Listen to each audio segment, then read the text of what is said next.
Eu vou querer que a Paty rode para a gente o VT do Lula, falando sobre essa questão do ministro, dos ministros, né? Dos votos do ministro. Roda para a gente, Paty, a gente tem esse VT? Se eu pudesse dar um conselho, é o seguinte: a sociedade não tem que saber como é que vota o ministro da Suprema Corte. Eu acho que o cara tem que votar, ninguém precisa saber. Votou a maioria 5-4, 6-4, 3-2. Não sei ninguém saber. Foi o Showa que votou, foi o Camilo que votou. Porque aí cada um que perde fica com raiva, cada um que ganha fica feliz. Então, para a gente não criar animosidade, eu acho que era preciso começar a pensar se não é o jeito da gente mudar o que está acontecendo no Brasil. Porque do jeito que vai, daqui a pouco, um ministro da Suprema Corte não pode mais sair na rua, não pode mais passear com a sua família, sabe por quê? Tem um cara que não gostou de uma decisão dele.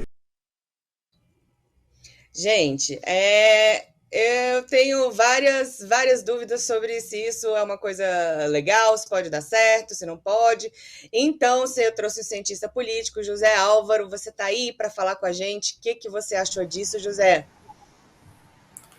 Bom dia, Alice. Olha, a questão é a seguinte: a democracia é um dos regimes que, para funcionar bem, depende da transparência. Esse é um princípio fundamental. E no Brasil se criou essa tradição de passar para a população as informações não só de quem votou, qual ministro votou, mas os argumentos que são usados. Esse é um processo normal na democracia, pelo qual as pessoas podem se inteirar do que um dos principais órgãos da divisão de poderes no Brasil, que é o judiciário, como ele se conduz e em que sentido aprova proposições que são do interesse da população. De maneira que eu acho que achei estranha essa posição assumida pelo presidente da República, quer dizer, para evitar aborrecimentos ou eventualmente que alguém se coloque contra, omitir a informação do voto e de qual foi a lógica do voto, né? Eu realmente tenho muitas dúvidas que essa seja uma boa solução. José, eu também, eu fiquei muito surpresa, assim como nossa audiência, né? O Estevão Leite falou aqui, me decepcionou, voto secreto, cadê a transparência? Justamente isso que você está trazendo aqui para gente. E aí é muito interessante que isso aconteceu justamente no contexto de muitos ataques ao Zanin, né? Que acabou de entrar pelo Lula ali, né? Indicado pelo Lula. Você vê isso como uma possível crise ali dentro entre governo e STF? Você acredita que foi uma proteção do Lula em relação ao Zanin? Olha, a frase do presidente Lula ocorre exatamente num contexto em que o novo ministro Zanin está sendo criticado. Talvez nem o Lula esperasse que todos os votos dele fossem como ocorreu, né? Alguns dos quais sem, por exemplo, confirmar a posição do STF no sentido de direitos de certos grupos, certas comunidades da população.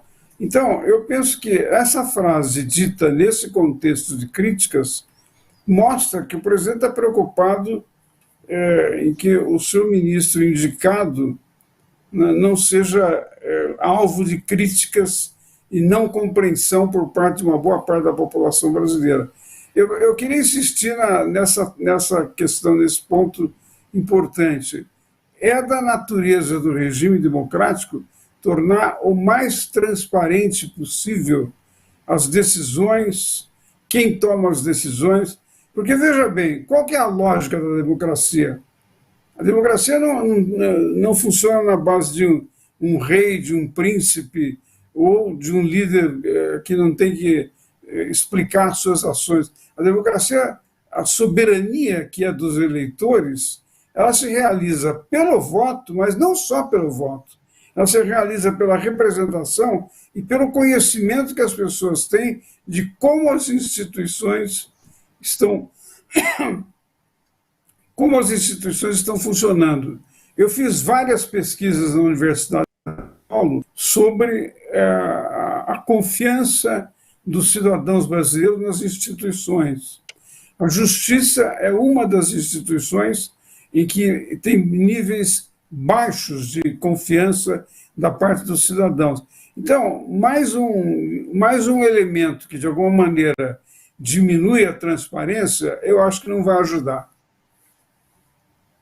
Com certeza. A minha sensação, depois que você comentou isso, é que parece que a gente dá um passo para frente e dois para trás, né? Me pareceu um certo retrocesso aí, nessa questão da nossa luta democrática, frente ampla e tudo que vem acontecendo, inclusive nos ataques às instituições, que a gente teve muito nos últimos anos, né?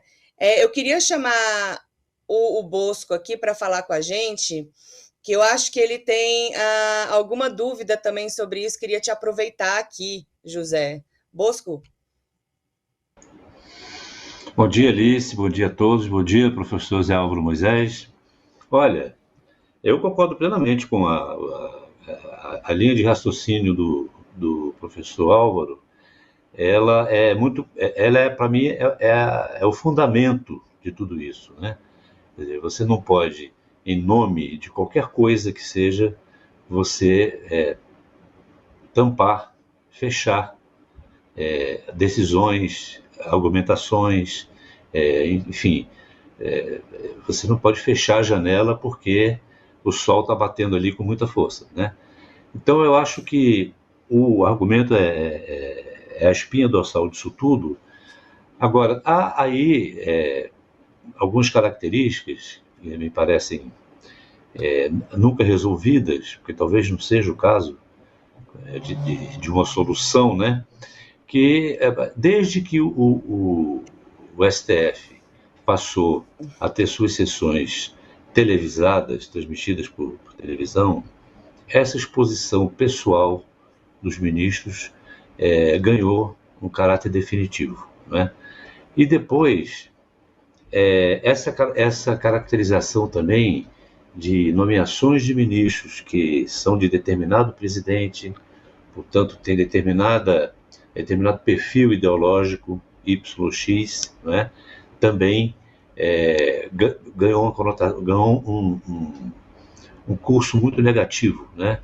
Porque agora mesmo o caso do Zanin, toda a contrariedade vem da turma de dentro do governo do PT, né? Que achava que o Zanin, por ter sido advogado do presidente Lula, manifestaria em seus votos uma linha de raciocínio, uma linha ideológica dita progressiva, né? E, na verdade, ele não confirmou essa expectativa, que em si mesma é uma expectativa indevida, né? E eu também tenho aqui os meus senões a essa classificação, ao meu ver, precipitada, do Zanin como um ministro conservador, né? Ele ainda é muito precipitado isso. Todos os votos dele que contrariaram as expectativas do PT foram votos técnicos, né? E agora mesmo ele votou contra o marco temporal que está dentro da linha do partido. Então é muito aquela história, né? De você esperar a gratidão da toga, como se diz, né? Então, tudo isso está num contexto de exposição no mais alto grau do STF, né? Também acusado de ativismo político, né? Principalmente nessa fase em que ele se colocou como um muro nas pretensões do ex-presidente Bolsonaro de governar com sua própria Constituição, né?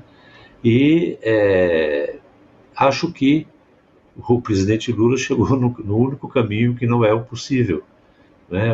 Há a possibilidade de você fazer algumas reformas no STF dentro do time político correto, que eu não acho que seja o time dessa tensão que ainda persiste.